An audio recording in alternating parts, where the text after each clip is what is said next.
From Microbe TV, this is Matters Microbial, a podcast about the wonders of microbiology, microbiologists, and microbial centrism.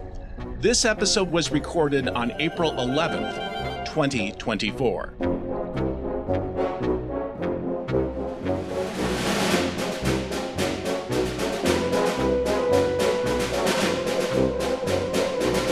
Hello, Micronauts, and welcome once again to today's Quality Quorum. I'm your host, Dr. Mark Martin, Associate Professor of Biology at the University of Puget Sound in Tacoma, Washington. Today, unbelievably, is the 36th episode of Matters Microbial. Those of you who watch and or listen and spread the wonderful microbial word to others, thank you. I truly appreciate folks helping to increase our audience of listeners and viewers. These episodes are great fun for me, and I hope they're informative for others. A few words about my cabinet of curiosities, my Wunderkammer. I've always adored fossils, so imagine my happiness when a graduating senior from several years ago bought me this lovely display ammonite. No student is ever obligated to get me a gift. I usually get them gifts, so I treasure this one. Also, a wonderful glass virus model I purchased on Etsy. If only someone would make blown glass models of bacteria. Now, Luke Jerem does, but the price is, out of my reach. I will put a link to Jerem's breathtaking microbial art in the show notes. Finally, something that I have been waiting for many, many years, decades. As you know, I love things that glow in the dark. And finally, after so many attempts, a transgenic plant expressing luminescence genes from fungi is available. And it was worth the wait, as you can see. I will put links to this remarkable item in the show notes. Let's see if I can keep this petunia plant alive, happy, and glowing. Food safety issues are always in the news, often having to do with bacterial contamination, and it's a genuine concern in many areas. Even salads are not exempt. Contamination of salads by Salmonella has been reported many times. Here is a recent news report, as well as another. But on our microbial planet, every surface is potentially colonized by microbes, and often groups of microbes working together. Just as we are walking ecosystems, so are plants. Even lettuce leaves. It's thus an honor to welcome Dr. Jeri Barak of the University of Wisconsin Madison to talk about the work her laboratory does exploring how bacteria can associate and invade plants, including lettuce. Welcome to our Quality Quorum, Jeri. It's good to see you. Hi, Mark. It's great to see you. I hope we'll have fun today. I think it's going to be fantastic. Well, I'm glad to hear it. So let me ask you a question if I can. I think that some people, and I've seen this before, they take for granted things that normally they go to the supermarket for. So what's interesting about your work as I see it, and I'm going to put links up to your laboratory group, and you've done a wonderful introduction to some of your work for the beginning Micronauts that we might have listening or watching. It's an interesting thought about how you make that transition from a more academic look into something that might potentially be something that we would deal with in everyday life. Although we do the bulk of our research in the laboratory at the bench, we try to design our experiments with what goes on out on a farm, in a field, in the real world. And so we always try to keep that in the back of our mind, because one facet of our research, though is fundamental biology, is to offer farmers more information and perhaps intervention strategies, more things in their toolbox, because there is no farmer that wants their customers to get sick after consuming their products. You know, it's interesting when I go to the supermarket, so many things are prepackaged, and it's something that you don't really think about. How did that take place? What are the situations in which that happened? And I'm not going to ask you, maybe you have it off the top of your head, and if you don't, I'll get that information and put it in the show notes. how much illness takes place from food contamination on a yearly basis. I'm sure the number's pretty high. Unfortunately, the numbers, they're not high when we think of the number of salads per se that are consumed in the United States. However, outbreaks in association with consumption of raw agricultural products like salads are steady or on the rise for the last decade. Yeah. So that's an interesting sort of thing. So plant pathology, the study of how plants actually deal with diseases, is something that I know your laboratory works on. And that's not really, well, that is partly what you're talking about today, but it's the association with things that can, in fact, sort of cause human disease. And it's a form of Salmonella. Would you tell the listeners and viewers about that organism? Salmonella enterica has many types of serovars. A lot of them are named after cities, in fact, where that particular isolate was first causing an outbreak. So we may have Salmonella enterica serovar Miami, Salmonella enterica serovar Dublin. And all of these serovars of Salmonella enterica cause humans a disease called salmonellosis. It's gastroenteritis. You consume the organism, and within about 24 hours, you could develop a fever. You have watery diarrhea, and these symptoms can continue for a couple days. In general, they're not life-threatening. However, it is more problematic for the population that is immunocompromised or the elderly. And in those populations, salmonellosis actually can cause hospitalizations, and in the rare case, it can cause death. I really appreciate you saying this. Now, first off, for our listeners and viewers, serovar is an expression for how you distinguish closely related organisms. It has to do with how our immune system responds to it, hence serological variant. And that's where it comes from, and just so people know. So, Jeri, when we see media reports about salmonella poisoning, is that a misnomer? Or is this accurate in the context of what we're talking about today? And further, are there toxins involved, and what do they do to benefit the microbe as well as cause disease for us? Good question, Mark. So it's a misnomer. We shouldn't, when you hear poisoning, the Salmonella doesn't make toxin. So Salmonella causes gastroenteritis by colonizing your gut. And the watery diarrhea is a reaction of your immune system trying to flush and get rid of Salmonella, but there's no toxin involved. People talk about Salmonella a lot, and I want to be very clear what it is we're talking about. Because, when I talk to everyday folk who my English major students, for example, they have an idea what Salmonella is. And it's not like the stuffed microbe that's behind me, right? No. And so I'm really glad that you took a moment to talk about that.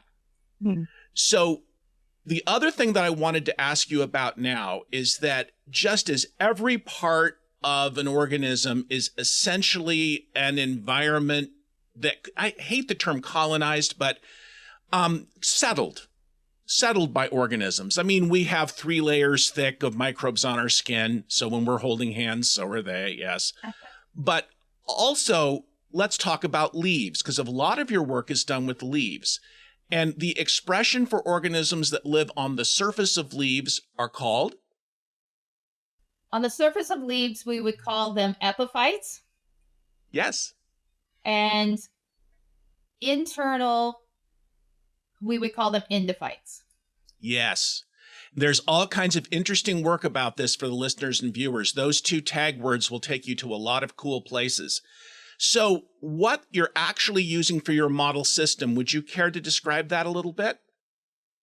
Right. So our model system, if you could think about a lettuce field, and you think and you wonder, how does Salmonella come into contact with lettuce plants or any type of the produce that we grow outside.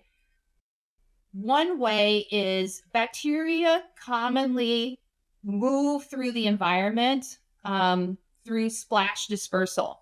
You commonly can find many types of bacteria in water, and we use water in agriculture for several things on the farm, and one of them is for irrigation. And a common way to use irrigation is overhead irrigation. You can think of it as the way that people water their lawns. You see the sprinkler going. That isn't that different than what can happen in the agricultural field. So if the water contains salmonella and you use that water to irrigate the plants, then salmonella arrives on the leaves of the plant. And that's the model that we're mimicking in our research and what we're going to talk about today. I think that's great. So you have a community that live on the surfaces of leaves. Is the term phylosphere still used? Yes, we use phylosphere. Phylosphere is the above ground plant.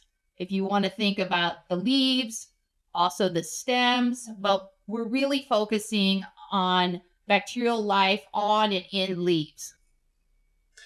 How do they gain access to the inside of the leaf? Right. So some microbes have the capacity, most of them, the bulk of them, are plant pathogens that infect leaves, have the capacity to use these little air holes that are found on the surface of leaves as entry points into, as you said, the apoplast. The apoplast is this air space inside of the leaf, and the leaf needs this space for gas exchange to do photosynthesis. But this is an air-filled space. But the microbe, the plant pathogens, can open up these air holes and enter into the apoplast. Now, they actually need flagella to do this. So there is a film of water commonly on the surface of the leaf and in the substomatal chamber and in the apoplast. But overall, this is an air-filled chamber inside the leaf. It's important when I teach my intro students and I speak briefly about plants. I have much to say about this. The idea that plant cells are surrounded by that cellulose box. It's not a box, but you know what I'm getting at. This is different than animal cells completely. And what you've done is a really nice job of explaining here's the cell wall, and then here's the plasma membrane, and that region between is the area that we're talking about. And that's something that most people don't think about. Stomata, again, are the breathing holes that plants have to bring in CO2 and to dump out the oxygen that they harvest from water. So this is like really interesting stuff of how they get in there. And I especially liked hearing that flagella is necessary because we don't think about that thin layer of water, but it's there. Right. And in fact, flagella are important for the plants because the simplest plant defense against these bacterial plant pathogens is the plants actually recognize flagellin, which makes up the protein that makes up the flagella, and they actually close their stomates in response to try and keep those pathogens out, because the pathogens, these bacterial plant pathogens, cannot cause disease if they are trapped on the surface. Interesting. And it's funny because when you talk about medical issues and also when we discuss symbiosis, there's this expression. It used to be PAMP, but now it's been Margaret McFall-Nye and others have suggested it should be MAMP, microbially associated molecular patterns. And these are things that the host recognizes as a sign that bacteria are there. Right. And so this is, we do it, and so do plants. And that's very interesting. Exactly. So flagellin is actually a MAMP that plants recognize. That's fascinating. I love that. So, and my students will sit there, yeah, we've heard it, doc. We've heard it. Yeah, but they need to know it. So with that in mind, are there populations that actually use one another to gain entrance? Well, that's what our research is examining. Twofold, I'd say, is one, we're very interested in how the plant pathogen alters the host once infection has occurred and as disease progresses. But the second part that we're interested in is as this niche, as the apoplast is infected and disease progresses, this environment, as it changes, how does it allow other microbes to be successful in this environment? And so that's what we're going to talk about today, and that's a focus for our lab. So maybe this is a good time to move to that focus. Should we talk about how we design our experiments? I think that that's very useful. A lot of people, when they hear about science, and I'm really sorry, they just read the abstract. And by the way, a lot of scientists just read the abstract. I'm aware of that as well. But I always think it's interesting to find out how the experiments are done. And you have some interesting material to present. Thank you. Okay, so the general way that our experiments are set up is we have the lettuce plant, and to have a measurable amount of disease that we can control, what we do is we bypass the plant pathogen having to get into the plant alone, and we take a needleless syringe and we inject the apoplast with the plant pathogen. So we put a known amount of the plant pathogen into that apoplastic space without damaging that space with a needleless syringe.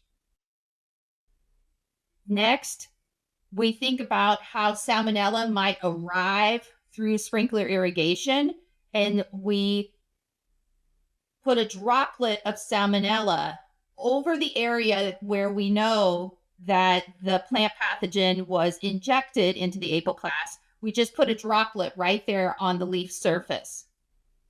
And then we employ treatments, the questions that we're trying to answer about maybe environmental factors like humidity, or about plant pathogenic genetics, like what genes allow for Salmonella to enter the apoplast, how the apoplast is changed by disease.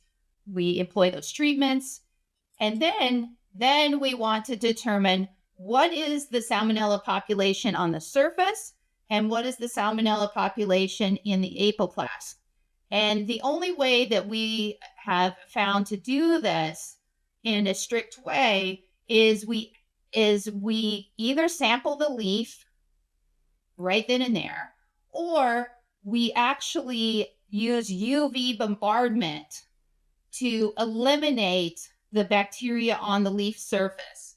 And therefore, when we enumerate those leaves, the only Salmonella that's left are the ones that have entered a UV protected environment, the apoplast. Oh, that's wild. And I presume then you're just doing counting, or how are you measuring the microbes that are in? We do simple enumeration, grinding up tissue, plating them, and counting them. We count a lot of bacterial populations. We enumerate a lot of bacteria. We also can use confocal microscopy to image what the bacteria, what the populations may be on the surface, not to enumerate them, but maybe to see what genes that they're expressing on the surface. And then confocal allows us to go within the leaf without damaging the leaf, looking in the substomatal chamber on into the apoplast, and we know how deep into the leaf that we're going. That's a very useful tool because through bacterial genetics, we can actually look at specific gene expression in these different environments by using fluorescent reporters tagged to the promoter of whatever gene that we're interested in. We also can use self-sorting. So I know this is a lot of different techniques. So from the simplistic, just count the number of colony-forming units, bacterial genetics and fluorescent microscopy, as well as cell sorting. So what I like about the confocal laser microscopy approach is you can see where they are, and I'm using this term improperly, in the geography of the internal parts of the leaf. Correct. And not only can you do that to see where the cells are, you can also, with your tags, determine what genes are turned off and turned on, because some of those genes might be involved with the ability to proliferate there, and understanding that process might help people to provide food that has less of a chance of being contaminated in this way. Yes. I mean, when we back up and think about food safety, what we're interested in is how plant disease could make it more likely or less likely for a outbreak event. And Yes. so what I didn't say earlier is, although you can find salmonella in surface water or in irrigation water, and you might find salmonella on healthy plants, salmonella doesn't thrive as an epiphyte on leaf surfaces. It's a very harsh environment. It's bombarded by UV every day, whether it's a cloudy day or not a cloudy day.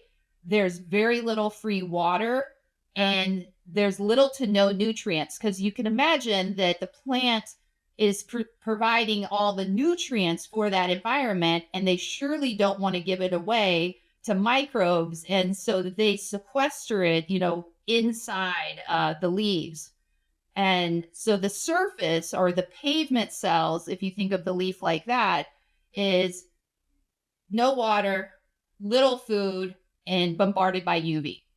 So salmonella populations on healthy plants in the field has been reported to decline over time.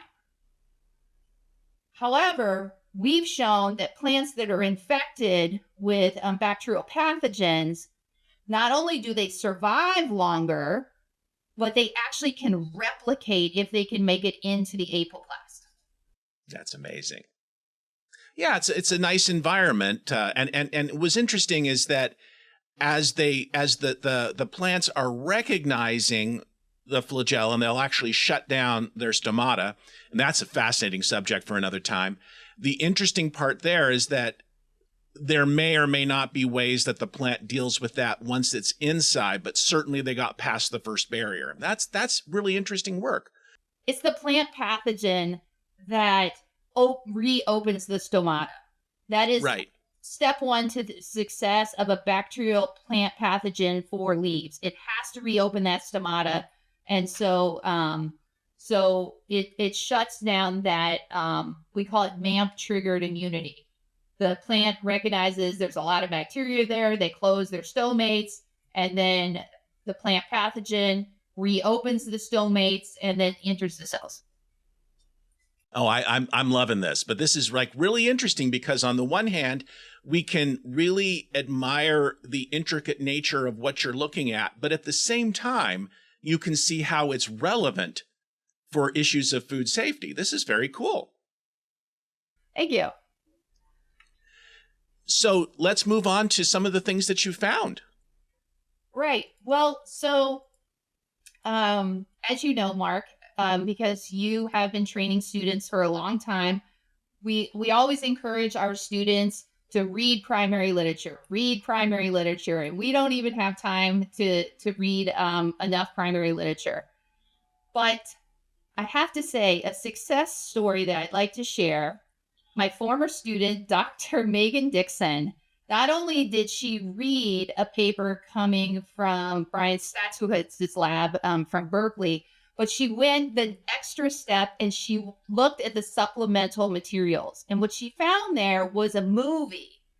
And what this movie showed was that tobacco leaves that were infected with a xanthomonas and then infiltrated, like we talked about, into the leaf. When they added a drop of xanthomonas to the surface of that leaf, within seconds, that droplet disappeared. Right. And so Dr. Dixon, Megan, she wondered, well, would this happen with tomato? And the primary experiment, they wounded their tobacco leaf. And we were interested in whether or not that this could happen without the wound and whether or not other microbes such as Salmonella could be absorbed into the apoplast of infected leaves. And so we have a movie that she was able to capture the outcome of a droplet arriving on either a infected leaf on one side of the vein or a healthy area of the leaf on the other side of the vein. And it's a very striking one. It's just amazing to me. And this idea, and I'm going to be flippant with you because that's my way. So the plant pathogen essentially has mechanisms. I'm not going to say no. I keep saying that, and no, bacteria don't have a psychology. I wish they did. The interesting part is that I could view these other things that are like on this harsh surface as being hitchhikers and being able to use this other organism's attempts or strategies to get into the apoplast. And if that organism can potentially cause health problems for people, there we have an issue. Exactly. And I like the term that you used, hitchhiker, because in Megan's first paper, what she demonstrated was that when we knocked out flagella in Salmonella, so we had a non-modal Salmonella. Well, let me back up. We actually used a non-modal, so it was making flagella. We thought it was important that the MAMP was still there, but it couldn't move. The flagella was paralyzed. So it was a motility, a mutant, not aflagellated. When she used that in her experiment, what she showed that in fact it was a hitchhiker. It went right in with the droplet. It didn't need flagella to enter into the stomate and into the apoplastic space of infected leaves. It's like it's in like a water slide, right? It is a water slide. Yeah. I love this. I'm sorry. People sometimes say that I get too much joy from those metaphors, but I love them. And again, when you're talking about something that could use this water slide to gain access to this safer area with more nutrients inside the leaf, protected from that outside environment, and they can proliferate there you have a problem with potential food safety. And one step further is what's important about that protected environment is when we think about food safety intervention strategies, especially with food, most of the intervention strategies are not useful if we're eating raw produce, right? The most common food safety intervention strategy is to cook your food. Well, I don't know about you, but I don't like to eat cooked lettuce. Not my thing.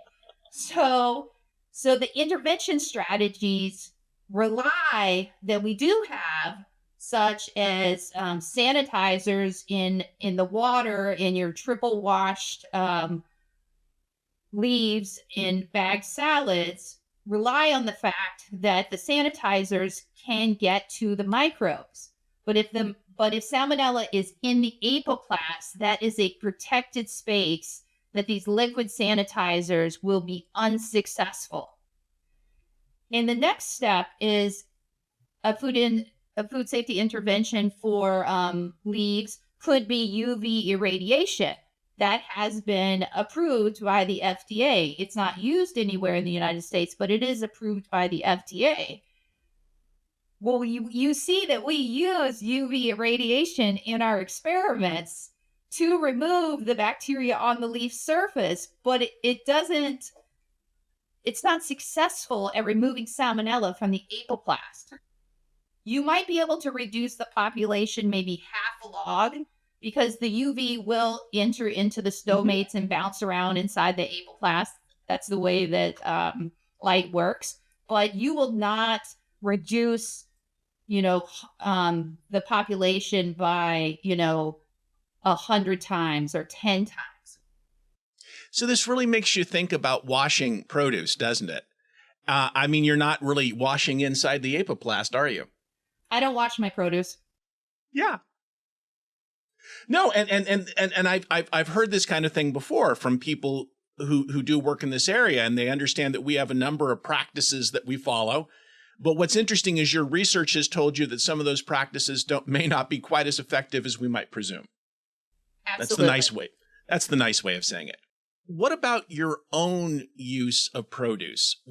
How do you believe that you should treat produce now after what you've been discussing? Great question. I'm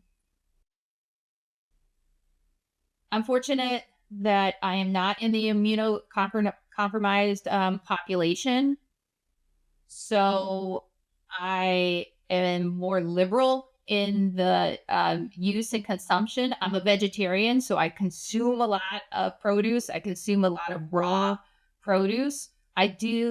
When I do buy produce, I avoid produce that has been infected post-harvest or pre-harvest, or that's damaged. Now, that's not to say we know that a movement of late is the ugly fruit or the ugly vegetables. I don't avoid those because food waste is one of the biggest drivers of a lot of problems that we have in agriculture, let's just say. Sure. And so I don't want to suggest that, the misshapen fruits and vegetables aren't safe to eat. What I'm saying is that physically damaged, back in the early 80s, there was a grocery store survey.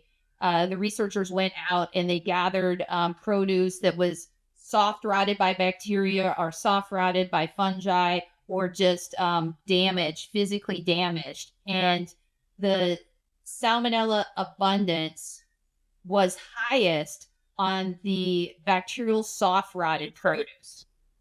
Now, we don't know why they favored that over the fungal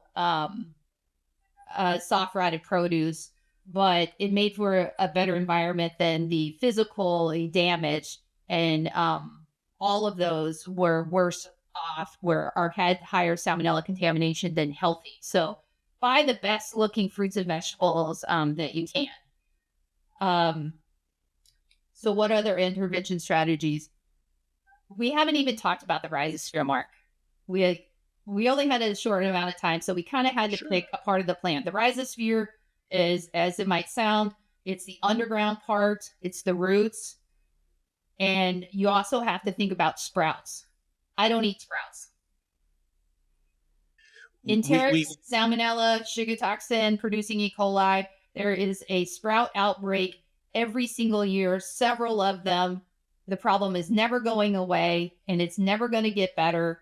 And I don't eat sprouts, and I don't suggest that anybody else should eat sprouts either.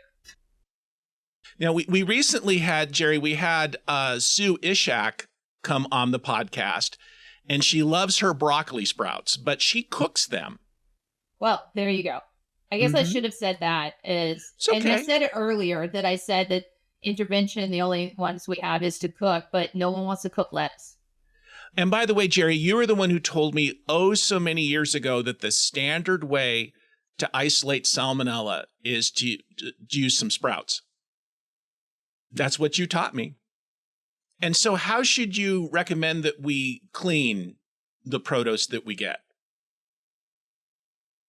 Well, as you know, Mark, I lived on the West Coast for a long time where where water is precious and is a precious resource. And I would suggest that you don't. You can't. A lot of our early research looked at adhesion properties of Salmonella in particular, and you can't wash them off from produce. You cannot sonicate them off.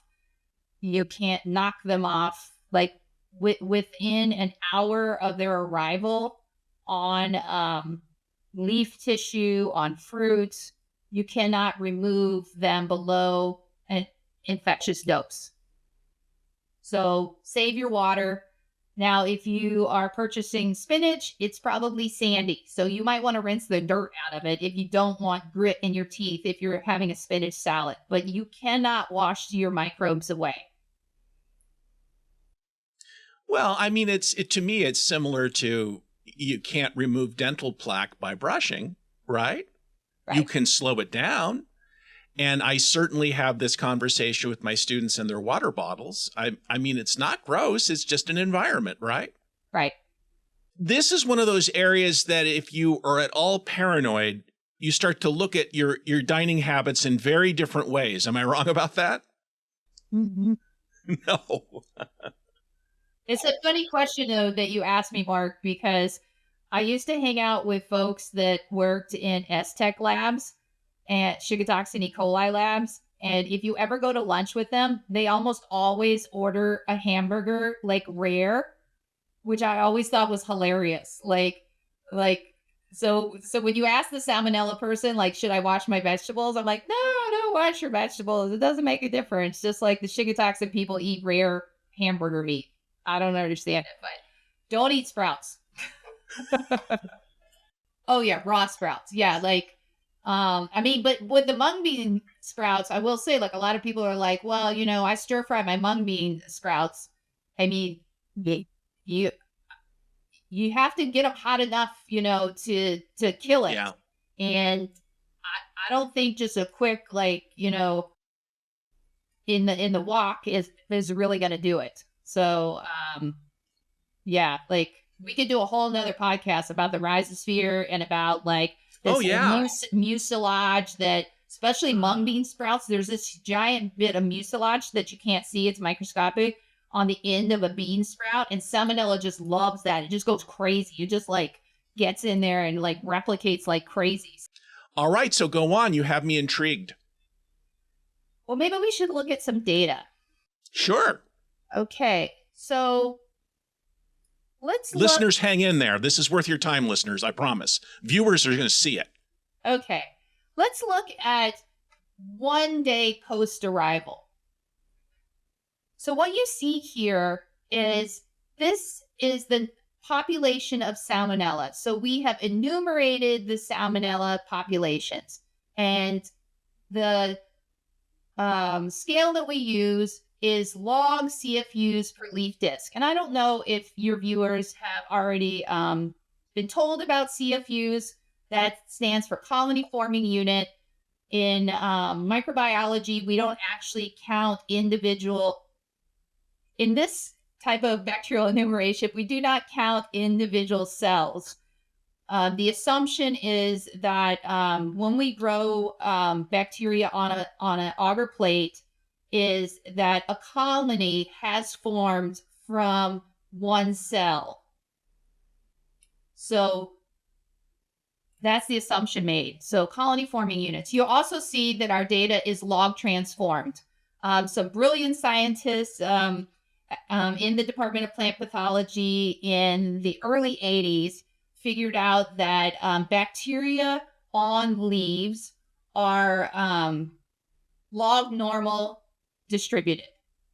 Therefore, if you want to discuss populations of bacteria on leaves, you need to log transform your data. So what does that mean? So that means that when you, on the y-axis, when you see the difference between 2 and 4, that's a difference by 100-fold. Okay.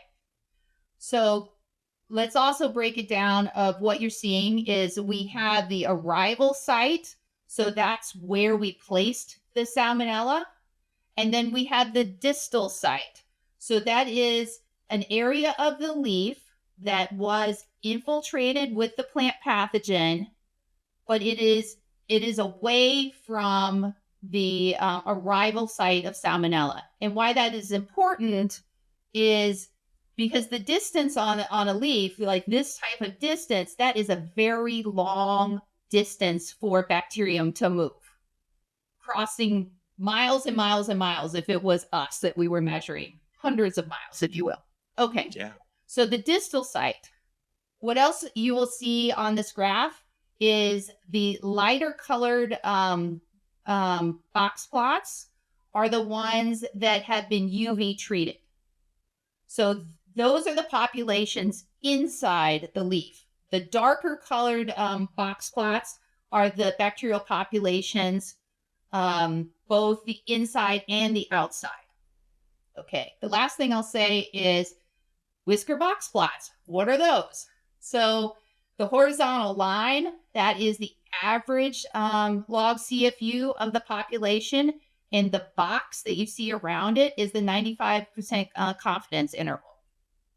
Okay, so a healthy plant that we have just infiltrated with water, you can see that the Salmonella population on a leaf is about 10 to the 5th.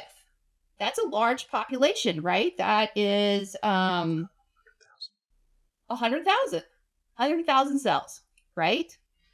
But when we UV treat these leaves, what we see is only a very small population can enter the apoplast. Okay, so about, I don't know, less than 10 to the 3rd. So that's 1,000 cells. And that's at the arrival site. That's right where we put Salmonella. So some Salmonella can enter on that film of water I told you that does exist in a dry apoplast. Some Salmonella can get in. But what you'll see is on the distal site, there are no blue boxes. Where did the blue boxes go? Well, just to save time, they're all zeros. Whether it's the outside of the leaf plus the inside or the inside, they're all zeros or below the level of detection. In fact, we know they're actual zeros because we go back and when we can't enumerate the population, we take the remainder of the sample and we put it into media to encourage if there was a single Salmonella cell to grow, and then we spread plate it and there are no Salmonella, and we call that a true zero. So though Salmonella could enter an apoplast right where it landed on a healthy plant, one day after it arrives, it cannot move anywhere. It might just be in that substomatal chamber. Okay. What about the infected plants? So when you have a wet apoplast, so part of the plant pathogens disease progression is it turns that air environment into a liquid environment. So it alters the cellular space, and you have electrolyte and you have cellular content leakage into the apoplast. Just keep it in the back of your mind that bacteria love to be in a liquid environment.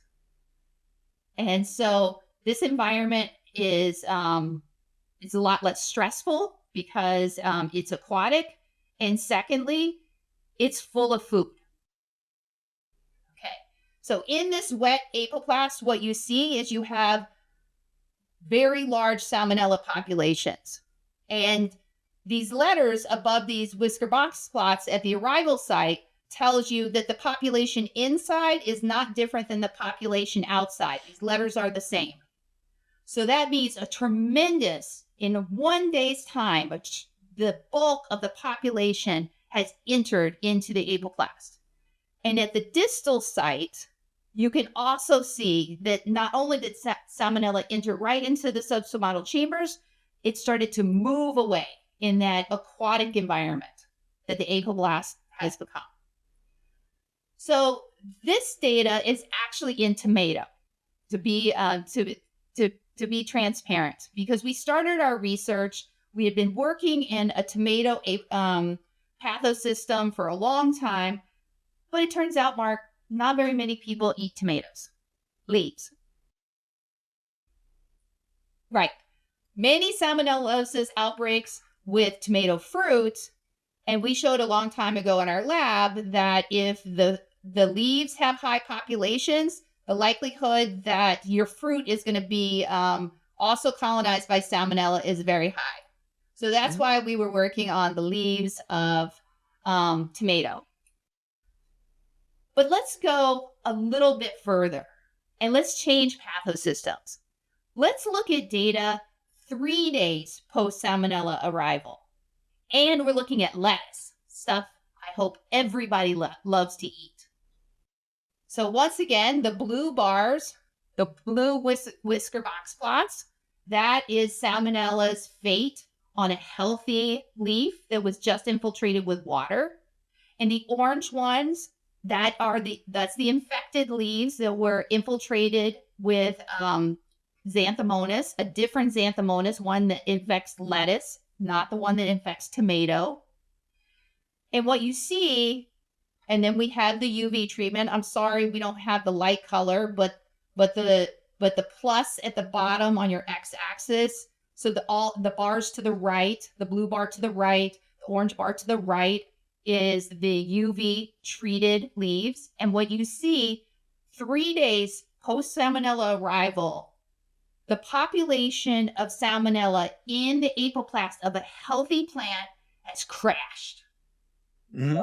So it's below our level of detection. See this little dotted line that says LOD? What that means is was it 0? Was it not 0? So these were samples that we couldn't count the number of colony forming units on a plate, but we took the remainder of the sample and we enriched it. And so some of them are 0. They're sitting right there at 0. And some of them are slightly above, but below the LOD. So that means that there were a few cells of Salmonella that replicated in our enrichment. But you see that population has crashed, even on the surface, because you can see the arrival population. That's that solid line up there at 5 times 10 to the 3, between 3 and 4 logs. And on a healthy leaf, the population has crashed down to about 10 cells for average. But the population on the infected plant, right away, it's above the arrival population. So that means that Salmonella grew. And the fact that the 2 orange bars, the 2 orange boxes and the 2 letters above them show that there's no difference in those populations, that means that the bulk of the Salmonella population 3 days after arrival on an infected plant is inside that UV protected space, and it's replicating in that space. And that is why we say that plant disease is a food safety risk factor. And why, if you were a farmer and you looked out on your crop and you saw that you had a lot of disease pressure, you have to not only think that you're losing some of your crop to disease, you might also have a food safety problem. And that's the tool that we think about putting in the farmer's toolbox, is giving them that knowledge. And that's why we design the experiments the way we do. Let me just summarize, and I really like the way that you went through the data and explained it. And we're going to post a link to this paper, of course, so people can actually look at it if they want to and think about it. What I really admire about it is there's a level of that for someone who's non-mathematical, and then there's a level of that for folks who want to see how the data is collected.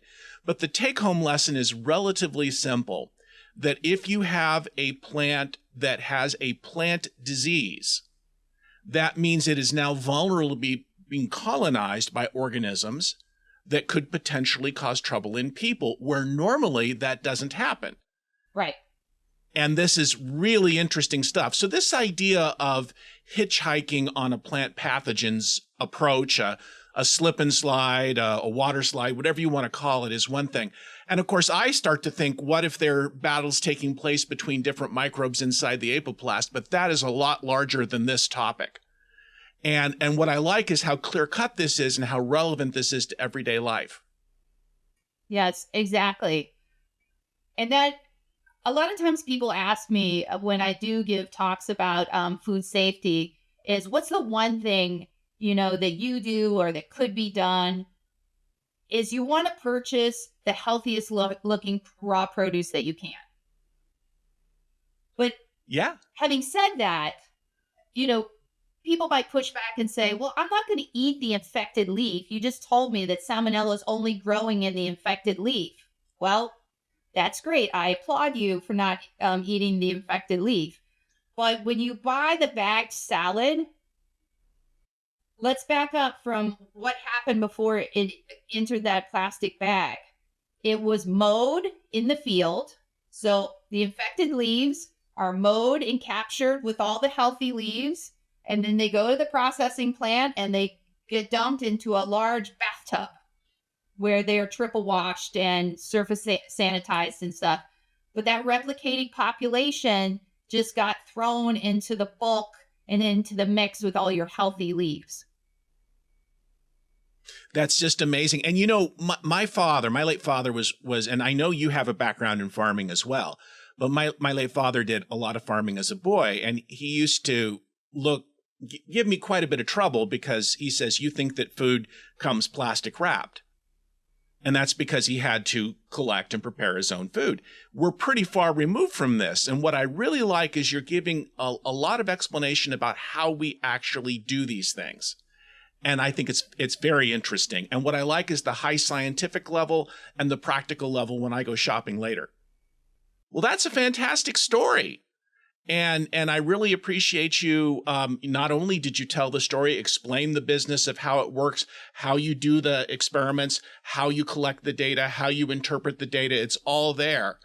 And it's relevant to everyday life. I think it's been very useful. Have you another direction that your lab might want to take that you want to talk to the Quality Quorum about? Well, you alluded to something that we've just been working on, I'd say, for like the last 6 to 8 months in our lab. I've shown you data from 2 pathosystems, Xanthomonas gardneri that infects tomatoes and Xanthomonas vidians that infects lettuce. Well, tomato is a great pathosystem because Xanthomonas gardneri is not the only bacteria that causes a leaf spotting disease. There's another organism, Pseudomonas syringae, pathovar tomato, that causes a disease that looks very similar. They're both leaf spotting diseases. And unless you've been trained in plant pathology, it would be very difficult to look at the infected leaf and tell the difference because macroscopically, they're almost identical. They both cause water soaking that we talked about. They both arrive in the same way. There's very few macroscopic differences. But what we found at our lab is when we do the same type of study that I've just explained to you, we add the droplet of Salmonella, we give it some time, and then we want to recover and enumerate the population, is Pseudomonas syringae pathovar tomato does not benefit Salmonella. In fact, the Salmonella populations are decreased. And so we've been going step by step, trying to figure out what's the difference between the seemingly similar macroscopic diseases. Of course, it's going to come down to the microbes, Mark. But we've looked at failure to survive on the surface, failure to enter the apoplast, failure to survive in the apoplast. And let's just say that you hit the nail on the head when you said that sometimes some microbes don't get along. And I don't want to spill the beans for my new graduate student that's just joined our program, but it's very exciting to us to compare and contrast these two plant pathogens and use Salmonella as a reporter for how the host and that niche that is created in the apoplast is similar or different. I'm really excited because the idea of microbes actually interacting with one another is something that fascinates me. It always has from the time I was an undergraduate, because we tend to be reductionists. We look at one thing at a time, but that's not how things exist in nature. Yeah, we're super excited. You know, when people think about our lab, sometimes they're like, "Oh, you don't really do food safety because we're, not out in the field and we're not, in the grocery store and stuff." But I think it takes a fundamental understanding of biology as the foundation of where we have to launch ourselves when we think of intervention strategies Mhm. or other ways to move forward. I also wanted to say, I believe that you have someone within, I always hate the expression your group because you're all colleagues. I understand that. And that hierarchy is something that we need to kind of at some point move away from in our conversations. But you have a coworker who actually made some wonderful illustrations of some of the events that you're talking about. And I know that this will be something that viewers can see, but perhaps you'd like to introduce those? Right. So all of the research that I shared with you today is from now Dr. Megan Dixon. She was a doctoral student in the microbial doctoral training program here at UW Madison, and an NSF fellow, actually. And it turns out she's also an artist. And so she has been excited, and we have been so grateful for her interest in science communication and bringing our data to life is the way that we think about it. So the image you saw earlier with the sprinkler irrigation, that is one of her creations. And some of the other ones that she's done is in this model that we have here, where we have the two colored microbes. What you see is we have the Xanthomonas. So this is inside the apoplast, and you have Xanthomonas as the workers, the orange workers here. And you see how one of them is sitting on a solid area, and then there's like a liquid area, and the other one is drilling into the cells, and that's supposed to represent one of the virulence mechanisms that Xanthomonas uses, the type 3 secretion system to infect the plant. And the microbes, they look like they're, happy. And then you have Salmonella as the green microbe that is entering there through the stomate in this infection zone. And that's a symbiosis in the larger definition of the word. You have these two microbes, and one of them is definitely benefiting, from the other, and the other isn't detrimentally affected by the second. And that's the way that we look at the process that I've just described to you with the very dry data points and graphs. And this is our graphical cartoon representation of that. I think that many journals are starting to have almost a graphical abstract.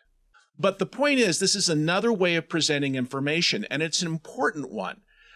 Sometimes we like to hide behind our data. But what I've really appreciated today, Jeri, is you took something that was essentially a laboratory experiment. You made it interesting to people from outside that field. You showed you showed examples of how the work is done, how the data is analyzed, and now even a cartoon version of it. There's something for everyone, Jeri, and you and your group are to be congratulated. Oh, thank you. Thank you. I guess one thing I'm super proud of is I have had collaborators, coworkers in our group that just been fortunate enough to have several artists come and join our group. And I think you alluded to it earlier. Megan and Vicky. Vicky was Dr. Layson now. She was getting her PhD in entomology, and they sat side by side in their office. And they came up with the idea to write the review article of focusing on their thesis research, one looking at Phytophagous insects, the insects that feed on plants and how they benefit Salmonella, and Dr. Dixon's work looking at plant diseases and how they benefit Salmonella. And they wrote a single review article, but the audience was for high school students. And so the journal is Frontiers in Young Minds. Fantastic science communication outlet. The students that are the audience are also the reviewers for the papers that are submitted. And I just can't say enough. And that was a real joy for me that people in my group could come together, collaborate, and put out this high quality science communication that has data to support it. And I'm going to put a link to that because, as I told you before, I think that this is a really accessible piece of work. And I want the folks that are listening to this podcast to check it out. It'll be in the show notes and read it. I think we should take every opportunity, all of us as scientists, to get better at communicating. Obviously, all of us that are in the business, we must communicate well enough amongst ourselves because we've been hired into positions and understand each other. But in this anti-science environment that we find ourselves in, I think it is on us to be better communicators to all people at whatever level of understanding that they have. One of the things that I do in my classes, Jeri, and you've heard me say this, is I often ask when I have on an assignment students evaluate a journal article, I will actually say, what would you tell your English major friend to take away from this study? And it's a really important way to look at things. And again, that's something that you clearly share a common cause with that I have. Absolutely. I have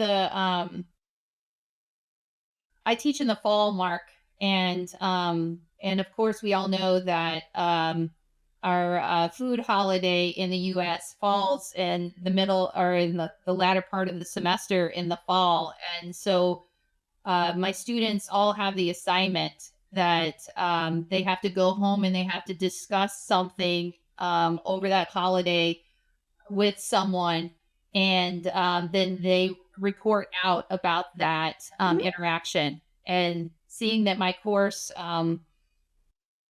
Global Food Security, covers many interesting topics, I really enjoy the feedback that students bring. And they seem to joyfully want to talk to folks about, what they're learning in class.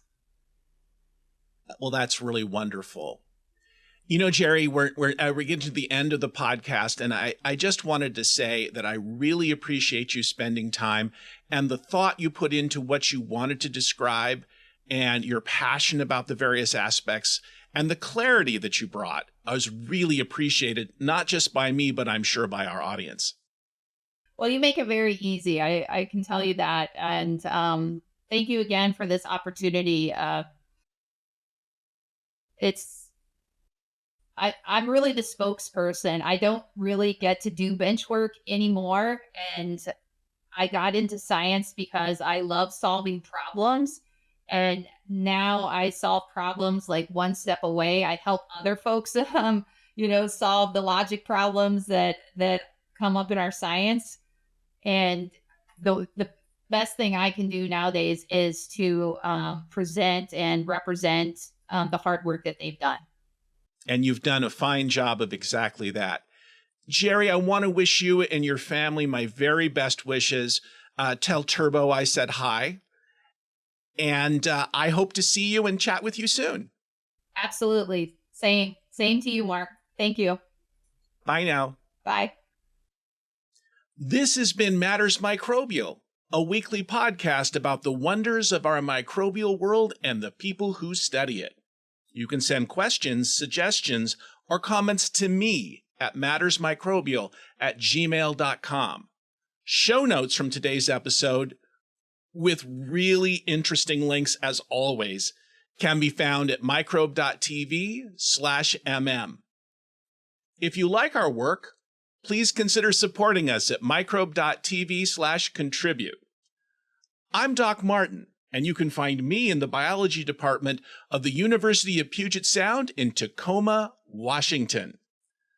Dr. Jeri Barak is in the Department of Plant Pathology at the University of Wisconsin Madison. Many, many thanks, as always, to David Renata for superb editing and Reber Clark eternally for the wonderfully quirky music.